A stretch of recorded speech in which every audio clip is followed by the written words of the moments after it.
എന്നെ മറയ്ക്കണേ എന്നേശുവേ. നിൻ ശക്തിയാൽ എന്നെ പൊതിയണേ എന്നേശുവേ.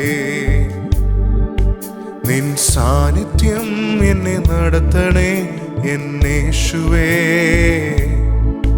അങ്ങേ ദർശിപ്പാൻ എനിക്കാവണേ എന്നേശുവേ.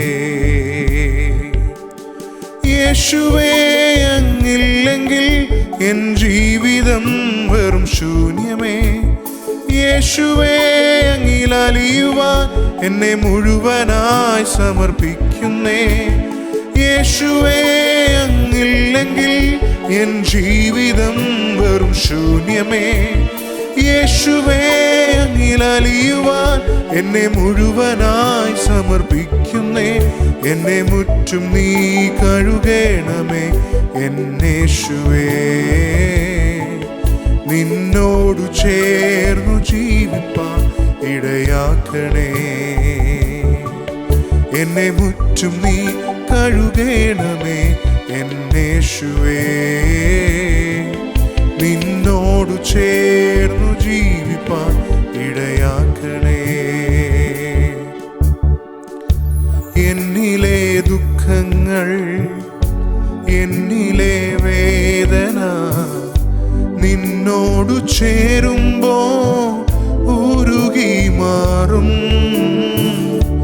എൻ ബലഹീനത, എൻ പാപരോഗങ്ങൾ നിന്നിൽ വസിക്കുമ്പോൾ മറഞ്ഞു പോകും. എന്നിലെ ദുഃഖങ്ങൾ, എന്നിലെ വേദന നിന്നോടു ചേരുമ്പോൾ ഉരുകി മാറും.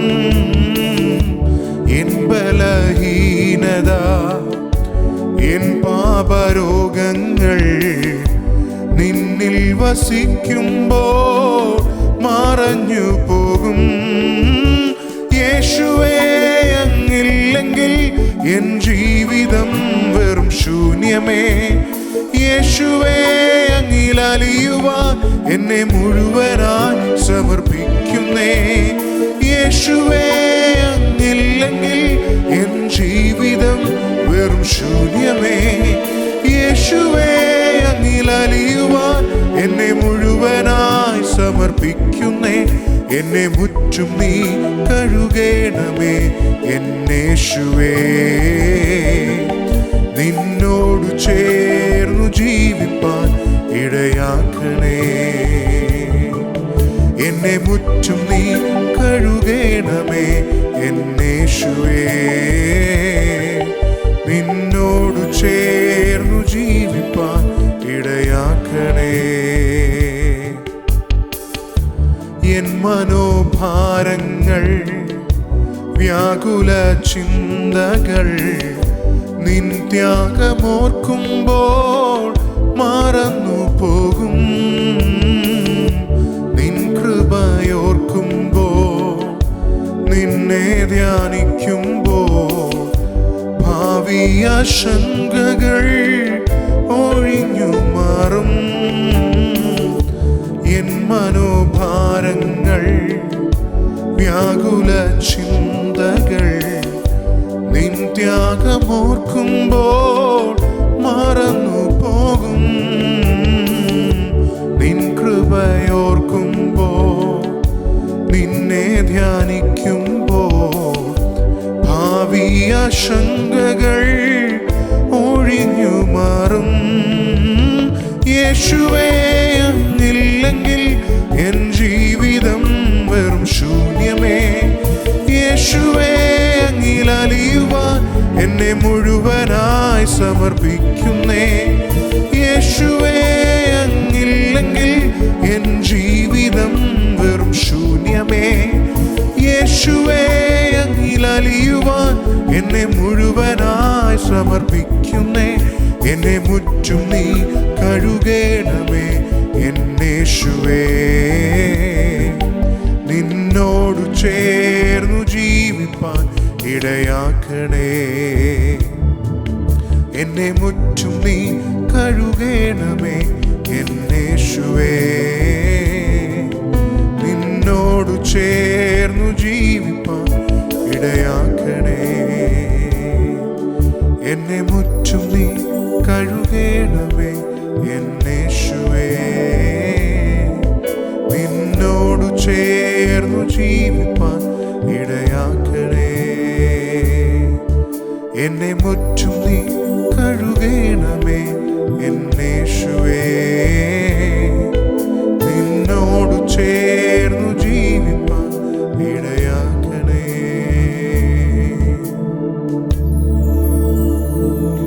ഈ രാത്രിയിൽ ഈ സമയത്ത് കർത്താവിനോട് എത്ര പേര് പ്രാർത്ഥിക്കും, കർത്താവേ,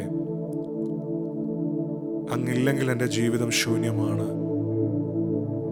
അങ്ങിൽ അലിയാൻ എന്നെ മുഴുവനായിട്ട് സമർപ്പിക്കുന്നു. നമ്മുടെ ഹൃദയം മുഴുവൻ, ഹൃദയത്തിൻ്റെ എല്ലാ അറകളും തുറന്നു കൊടുത്ത് കർത്താവിനെ സ്വാഗതം ചെയ്യാൻ ഈ രാത്രി കഴിയുമോ? ആ പാട്ടിൻ്റെ വരികൾ ഇപ്രകാരമല്ല കേട്ടെ: എന്നിലെ ദുഃഖങ്ങൾ, എന്നിലെ വേദന നിന്നോട് ചേരുമ്പോൾ ഉരുകി മാറും. എൻ്റെ ബലഹീനതകൾ, എൻ്റെ പാപരോഗങ്ങൾ അങ്ങയിൽ വസിക്കുമ്പോൾ മറഞ്ഞു പോകും. എൻ മനോഭാരങ്ങൾ, വ്യാകുല ചിന്തകൾ നിൻ ത്യാഗമോർക്കുമ്പോൾ മറന്നുപോകും. നിൻ കൃപയോർക്കുമ്പോൾ, നിന്നെ ധ്യാനിക്കുമ്പോൾ ഭാവി ആശങ്കകൾ ഒഴിഞ്ഞു മാറും. ഈ സമയത്ത് നമ്മുടെയൊക്കെ ഭാരങ്ങളും നമ്മുടെ പ്രയാസങ്ങളും ഒക്കെ കർത്താവിൻ്റെ സന്നിധിയിലേക്ക് ഒന്ന് ഏൽപ്പിക്കാൻ കഴിയുമെങ്കിൽ, പ്രിയമുള്ളവരെ, കർത്താവ് അതിനെടുത്തു മാറ്റാൻ വിശ്വസ്തനാണ്. എത്ര പേര് പറയും, കർത്താവേ, അങ്ങില്ലെങ്കിൽ എൻ്റെ ജീവിതം ശൂന്യമാണെന്ന്? നമ്മുടെ ലൈഫിൽ ആരെല്ലാം ഉണ്ടെങ്കിലും കർത്താവ് നമ്മുടെ ലൈഫിൽ ഇല്ലെങ്കിൽ അത് ശൂന്യമായ വൃഥ അധ്വാനിക്കുന്ന പത്രോസിൻ്റെ പടക് പോലെയാണ്. നമുക്കറിയാം, കർത്താവ് ആദ്യമായിട്ട് പത്രോസിനെ കാണുന്നത് താൻ മീൻ പിടിക്കാൻ രാത്രി മുഴുവൻ അധ്വാനിച്ചൊന്നുമില്ലാതെ കാലിപ്പടകുമായി മടങ്ങി വന്ന് വല നന്നാക്കിക്കൊണ്ടിരിക്കുമ്പോൾ യേശുനാഥൻ അവിടെ വന്ന് ജനത്തിരക്ക് കാരണം, തൻ്റെ പ്രസംഗം കേൾക്കാൻ വന്ന ജനത്തിരക്ക് കാരണം പത്രോസിനോട് ചോദിച്ചു, അനുവാദത്തോടെ ആ പടകിൽ കയറിയിരുന്നു. തൻ്റെ ആ പ്രസംഗമൊക്കെ കഴിഞ്ഞപ്പോൾ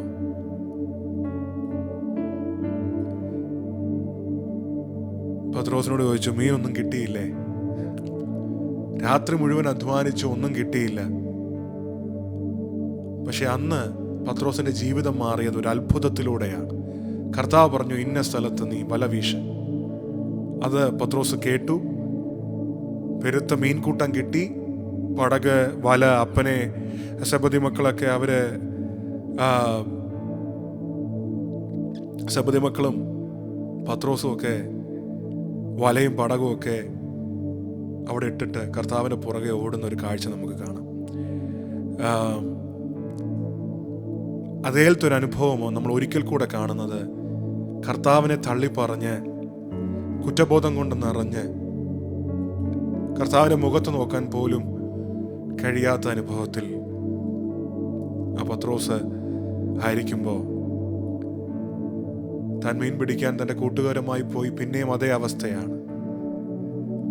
പണ്ട് കർത്താവ് പറഞ്ഞെടുത്ത് വല വീശിയപ്പോൾ മീൻ കിട്ടി. ഇപ്പോൾ ആ കർത്താവില്ല.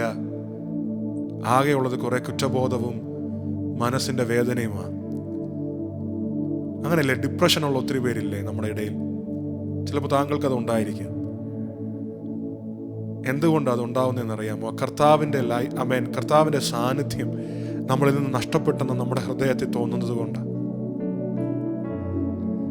ഈ ഭൂമിയിലെ എല്ലാം നഷ്ടപ്പെട്ടാലും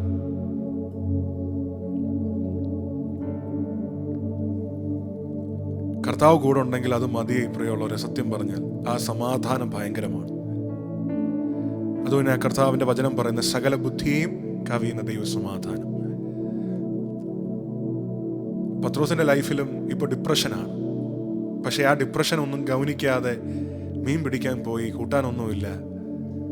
ഒരാൾ കടൽക്കരെ നിന്നുകൊണ്ട് ചോദിച്ചു, കൂട്ടാൻ വല്ലതും ഉണ്ടോ? അവർ പറഞ്ഞു, ഇല്ല, ഒന്നുമില്ല, ഒന്നും കിട്ടിയില്ല. കർത്താവ് മീനുള്ള സ്ഥലം പറഞ്ഞു കൊടുത്തു. അതുകൊണ്ട് അവിടെ വല വീശൻ. അവിടെ വല വീശി മീൻ കിട്ടി. യോഹന്നാൻ പറഞ്ഞു, പത്രോസേ, അത് നമ്മുടെ ഗുരുവാ, നമ്മുടെ കർത്താവ്. അവിടുന്ന് അരയിൽ തുവർത്ത് ചുറ്റി ഓടി, പടകിൽ നിന്ന് ചാടി കടലേക്ക് ഇറങ്ങി ഓടി വന്ന് കർത്താവിൻ്റെ അടുക്കിലേക്ക് വരുന്നൊരു കാഴ്ചയുണ്ട്. നമ്മളും പലപ്പോഴും ഇങ്ങനെയൊക്കെയാണ് പ്രിയമുള്ളവരെ. നമ്മുടേതായ എഫേർട്സ് കൊണ്ട് നമ്മൾ പലപ്പോഴും മീൻ പിടിക്കാനൊക്കെ നോക്കും. ഒരു വട്ടം കർത്താവ് ഓൾറെഡി പറഞ്ഞതാ, മക്കളെ എന്നെ കൂടാതെ എന്ത് ചെയ്യാൻ പറ്റത്തില്ല പത്രോസ്, നിനക്ക് ഒന്നും നടക്കത്തില്ല. നിന്റെ കുറ്റബോധം കൊണ്ടും നിന്റെ ഭാരം കൊണ്ടും നീ എന്നെ വിട്ട് അകന്നു പോയാൽ അതുകൊണ്ട് നിനക്ക് ഒരു നേട്ടവും ഇല്ല, നഷ്ടമേ ഉള്ളൂ. ഇന്ന് രാത്രിയിൽ അല്ലെങ്കിൽ ഈ സമയത്ത് ഇത് കേൾക്കുമ്പോൾ ജീവിതം എല്ലാം അവസാനിച്ചെന്നും എല്ലാം കഴിഞ്ഞെന്നും എൻ്റെ പടക് ശൂന്യമായെന്നും ഒക്കെ പറയുന്ന പ്രിയമുള്ളവരുണ്ടോ?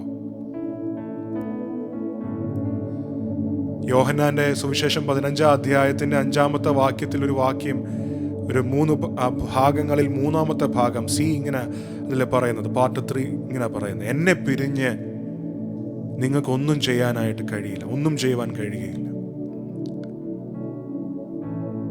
എന്നെ പിരിഞ്ഞ് നിങ്ങൾക്കൊന്നും ചെയ്യാനായിട്ട് കഴിയത്തില്ല. കർത്താവിനെ പിരിഞ്ഞ് ഒന്നും ചെയ്യാനായിട്ട് കഴിയത്തില്ല. ക്രിസ്ത്യാനിയുടെ പ്രത്യേകത എന്താണെന്നറിയാമോ? അമേരിക്കയിൽ നിന്ന് വരുന്ന തുണിയോ ആഹാരമോ ഇതൊന്നുമല്ല ക്രിസ്ത്യാനിയുടെ പ്രത്യേകത. അതല്ല അവൻ്റെ സന്തോഷത്തിൻ്റെ രഹസ്യം. കർത്താവ് കൂടെ ഉള്ളതാ.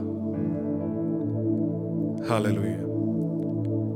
ലോകമനുഷ്യന് സംഭവിക്കുന്ന എല്ലാ പ്രയാസങ്ങളിലൂടെയും ഒരു ക്രിസ്തീയൻ കടന്നു പോകുമ്പോഴും ആ ക്രിസ്തീയൻ്റെ ഉള്ളിൽ മനസ്സ് മടുക്കാതെ മുൻപോട്ട് പോകാൻ കാര്യം അവൻ്റെ കൂടെ കർത്താവ് ഉള്ളത് കൊണ്ട്. പെന്തക്കോസുകാരനോ ക്രിസ്ത്യാനിക്കോ രോഗമില്ലാഞ്ഞിട്ടല്ല, ക്രിസ്ത്യാനിക്ക് കടഭാരം ഇല്ലാഞ്ഞിട്ടല്ല, ക്രിസ്ത്യാനിക്ക് നാളെ എന്താകും എന്നുള്ള ആശങ്കകൾ വരാഞ്ഞിട്ടല്ല, പക്ഷേ അതിൽ നിന്നെല്ലാം വ്യത്യസ്തമാക്കുന്നത് എന്താണെന്നറിയാമോ? കർത്താവ് കൂടെ ഉള്ളതാ. പ്രിയ ദൈവവേദലേ, താങ്കളുടെ ഡിനോമിനേഷൻ എന്തോ ആകട്ടെ, താങ്കൾ ക്രിസ്ത്യാനിയാണെങ്കിൽ ഈ രാത്രിയിൽ ഒരു കാര്യം മനസ്സിലാക്കിക്കോ, ക്രിസ്തുവിനെ പിരിഞ്ഞ് ഒന്നും ചെയ്യാൻ താങ്കൾക്ക് കഴിയത്തില്ല. അവനെ പിരിഞ്ഞ് ഒന്നും ചെയ്യാനായിട്ട് കഴിയത്തില്ല. നമ്മൾ രാത്രി മുഴുവൻ അധ്വാനിക്കും, ശാരീരിക അധ്വാനം ചെയ്ത് ശരീരം ടയേർഡാകും, മാനസിക സമ്മർദ്ദങ്ങൾ ഉണ്ടാകും എന്നുള്ളതല്ലാതെ അതുകൊണ്ട് പ്രയോജനമില്ല. എന്നാൽ ഇന്ന് ഈ സമയം എൻ്റെ ഈ ശബ്ദം കേൾക്കുമ്പോൾ ഡിപ്രഷനിലിരിക്കുന്ന ആരോടോ ദൈവാത്മാവ് സംസാരിക്കുന്നു.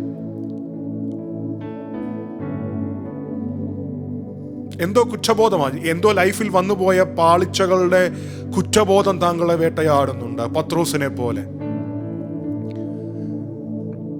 കർത്താവിന്റെ വചനം പറയുന്നത്,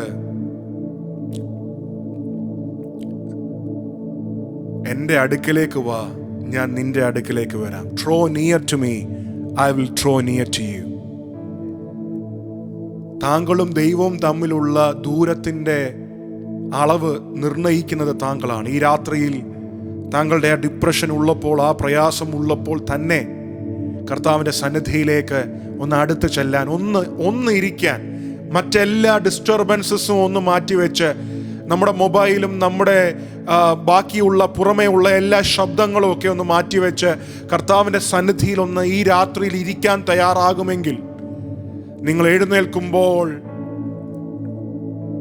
കർത്താവിൻ്റെ ശബ്ദം കേട്ട് സമാധാനത്തോടെ എഴുന്നേൽക്കത്തുള്ളൂ. ഒരു വാക്ക് ഞാൻ പ്രാർത്ഥിച്ച് അവസാനിപ്പിക്കട്ടെ. എന്നോട് കൂടെ ചേർന്ന് പ്രാർത്ഥിക്കാം. കർത്താവേ, ഈ നല്ല രാത്രിക്കായിട്ട് സ്തോത്രം, ഈ സമയത്തിനായി സ്തോത്രം. പത്രോസിന്റെ ലൈഫിൽ സംഭവിച്ചതുപോലെ അങ്ങ് പലപ്പോഴും ഞങ്ങളുടെ ജീവിതം കൊണ്ട് കാണിച്ചിട്ടുണ്ട്. അങ്ങേ പിരിഞ്ഞ് ഞങ്ങൾക്കൊന്നും ചെയ്യാൻ കഴിയത്തില്ലെന്ന്. എന്നാൽ പലപ്പോഴും ഞങ്ങളുടെ ബുദ്ധിയിൽ ആശ്രയിച്ചോ അല്ലെങ്കിൽ ജീവിതത്തിൽ വന്നുപോയ പാളിച്ചകളെ ഓർത്ത് ഡിപ്രഷനിലായി ദൈവത്തിൽ നിന്ന് തന്നെ അകന്നു പോകുന്ന അനുഭവങ്ങൾ ഞങ്ങളിൽ വന്നിട്ടുണ്ട്. ഇന്ന് രാത്രിയിൽ അങ്ങനെയുള്ള ആരെങ്കിലും കർത്താവെ എന്നോട് കൂടെ ചേർന്ന് പ്രാർത്ഥിക്കുന്നെങ്കിൽ, കർത്താവെ അടിയൻ പ്രാർത്ഥിക്കുന്നു, അവരുടെ ഹൃദയത്തിനകത്തൊരു വലിയ ദൈവസമാധാനം, അങ്ങയുടെ സാന്നിധ്യം, അവരുടെ മേൽ ദൈവം ഈ സമയത്ത് പകരണമേ. അവരുടെ ഉള്ളങ്ങളെ കർത്താവ് നിറയ്ക്കണമേ. പുതിയൊരു ബലം അവരുടെ ഉള്ളിൽ കൊടുക്കണമേ.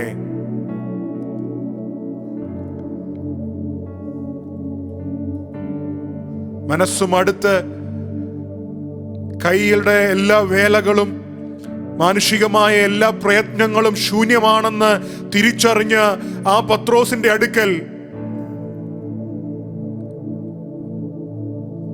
നിസ്സഹായനായി നിൽക്കുന്ന പത്രോസിന്റെ അടുക്കൽ അങ്ങ് ചെന്നതുപോലെ ഈ രാത്രിയിൽ ഈ സമയത്ത് ഈ ശബ്ദം കേൾക്കുന്ന ചിലരുടെ അടുക്കലേക്ക് കർത്താവ് ചെല്ലണമേ.